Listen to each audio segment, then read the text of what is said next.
Hi mga Inday, good afternoon. Welcome to my vlog. For today's video, magluluto lang po ako ng sweet and sour chicken. Ayan po, naghihiwa po ako ng sibuyas. Bali, ginawa ko po pa-square. And then, naghiwa rin po ako ng bell pepper at saka garlic. And hiwain ko lang po yung garlic ng pinong-pino. Maglalagay din po ako ng pineapple chunk. Tapos, yung pineapple juice, ihiwalay ko po yan para sa ating sauce mamaya. Ayan po, mayroon po akong chicken na hiniwa ko po ng maninipis. Maglalagay lang po ako ng konting salt, pamintang durog. Halo-haloin ko lang po. Yan po, ang aking kamay ay malinis po. Mas komportable po ako kapag walang gloves.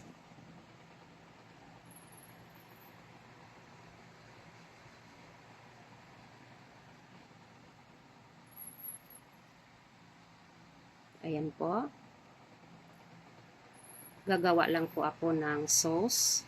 Ayan po ay pineapple juice para sa ating sauce mamaya. Soy sauce, oyster sauce. Halo-haloin lang po. Maglalagay din po ako ng ketchup. Kahit anong ketchup po, kahit banana ketchup, pwede.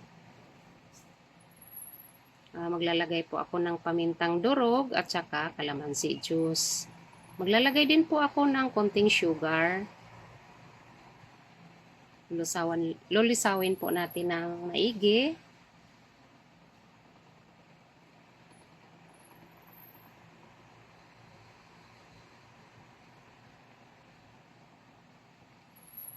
Ayan po, balikan po natin yung ating chicken.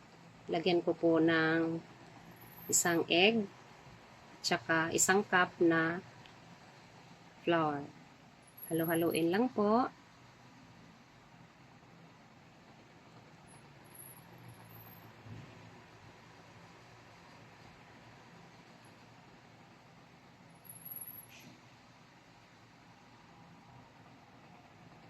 Mix lang po natin ng maigi.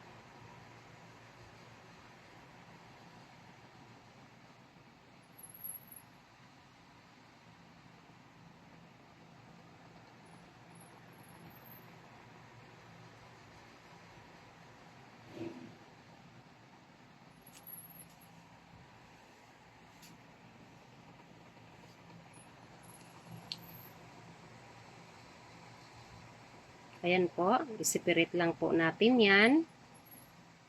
Sasalang lang po tayo ng pan. Maglalagay lang po tayo ng konting mantika para sa ating chicken.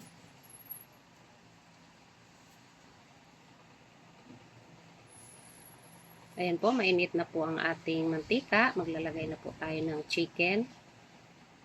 Hinaan lang po natin ng ating apoy para hindi po siya masunog. Iprito lang po natin siya ng bahagya.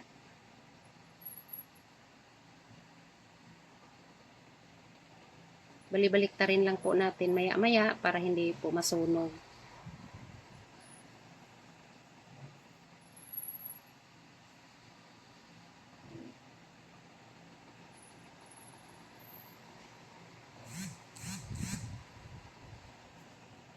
Ayan po, maya-maya babalik ta rin natin para siguradong lutong-luto pero hindi po siya sunog.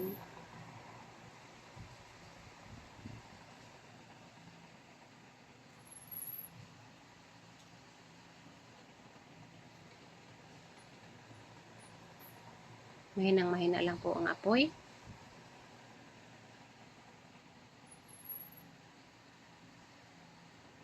Madali lang po yan maluto kasi maninipis lang naman po yan pagkahiwa.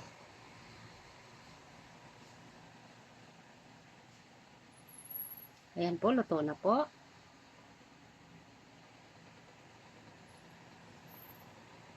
Bali, may kasunod pa po yan pero hindi ko na po ipapakita.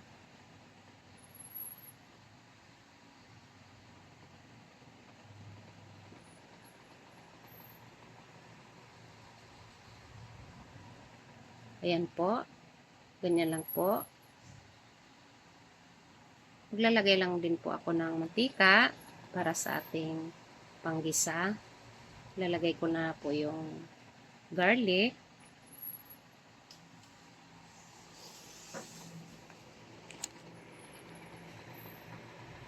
Sunod po yung onion.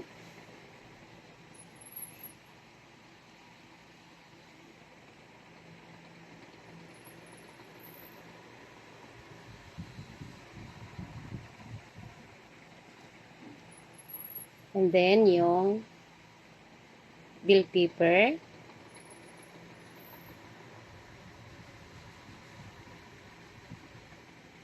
Kung may green po kayo, mas maganda. Mas maganda tingnan kung may green. Kaso, wala po akong green. At saka, ang mahal po ngayon ng bell pepper. Ilalagay ko na rin po yung aking pineapple chunk.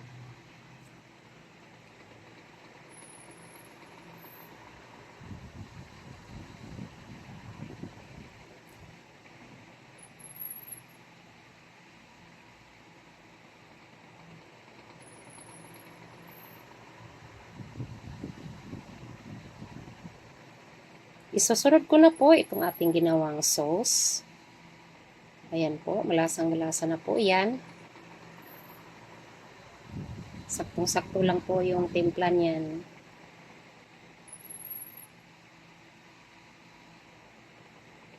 Pwede rin po kayong magdagdag ng soy sauce para medyo mamula po. Maglalagay din po ako ng konting cornstarch, pangpalapot.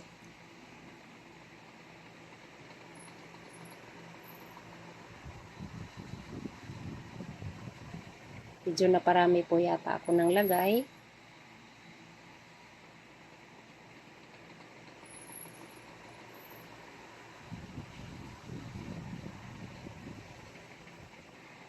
Titikman lang po natin. Ayan, napakasarap na po niyan at saktong-sakto lang po yung lasa. Ilalagay ko na rin po itong ating prinitong chicken. Halo-haluin lang po natin ng maigi para po yung timpla niya talagang manunuot dyan sa prinito nating chicken.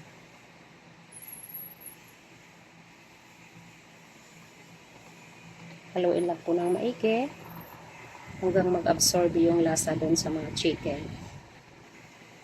Ayan po, pwede na rin po nating ilipat yan sa ating serving plate. Maya-maya po, papatayin na natin yung ating apoy. Ayan po, luto na po ang ating sweet and sour chicken. Simple lang pong lutuin at napakasarap po niyan. Siguradong magugustuhan ng inyong mga anak ang ating sweet and sour chicken. Kung nagustuhan ninyo ang aking video, paki-subscribe lamang po, like and share at pakipindot na rin po ang notification bell para ma-notify po kayo kapag may bago akong upload na video lang. Yun lamang po, maraming salamat. Bye! God bless!